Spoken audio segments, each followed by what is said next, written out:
Bonjour. Durant ce cours, nous allons nous focaliser sur l'interopérabilité dans l'Internet des objets. Ce sujet est important en informatique et encore plus fondamental pour l'Internet des objets. Contrairement à l'Internet classique, les objets ont une capacité de traitement limitée, des ressources en énergie réduites, mais doivent être actifs pendant plusieurs mois, voire plusieurs années. Il faut donc repenser les protocoles de communication qui font l'Internet pour prendre en compte ces contraintes. Il faut également considérer la représentation de la donnée. L'exemple des sondes martiennes est éloquent. Une valeur saisie correctement par un capteur ne fait pas toujours une information traitée correctement. C'est encore plus vrai quand les points de mesure sont nombreux et hétérogènes. Comment un système va-t-il pouvoir traiter des données venant d'équipements de marques différentes, de technologies différentes et aussi de plusieurs réseaux de collecte? Comment les systèmes d'information vont-ils pouvoir faire face à l'introduction d'équipements récents tout en gardant un parc déjà installé? Une mesure individuelle ou un ensemble de mesures en un point donné n'est pas suffisant. Les informations mesurées doivent être reliées entre elles pour construire un système complexe, qualifié.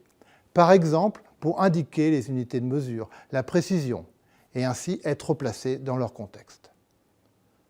Tout cela peut se résumer en un mot, interopérabilité.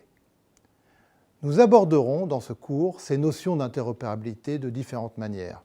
Nous commencerons par construire un réseau LoRa à partir des éléments et les informations contenus dans votre mallette pédagogique qui vous a été fournie.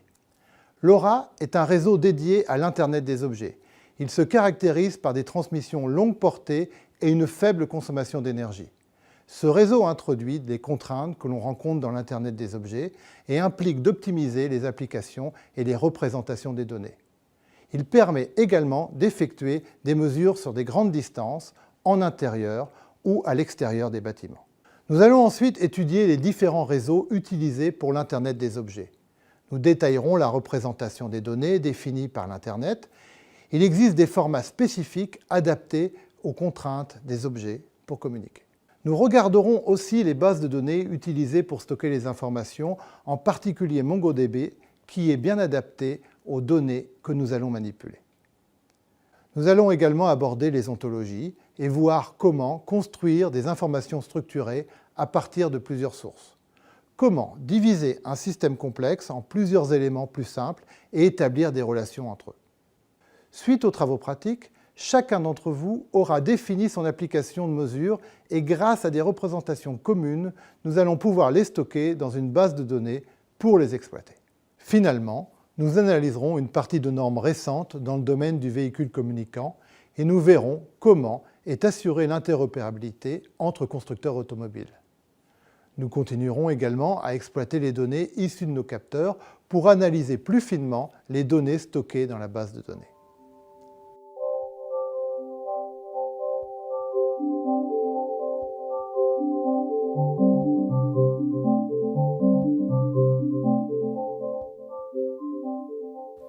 Il existe un modèle qui permet de définir le niveau d'interopérabilité dans un système complexe.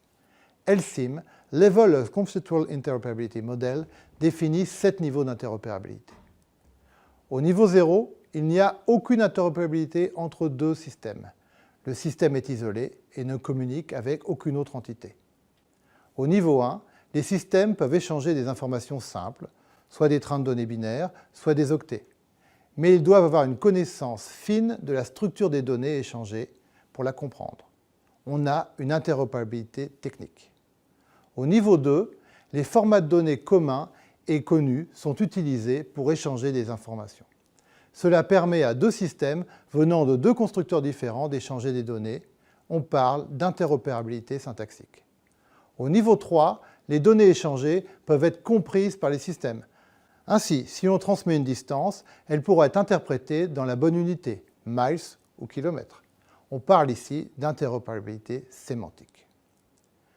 Dans les niveaux supérieurs, on ne s'intéresse plus à un seul point de mesure, mais on les regroupe pour former un système.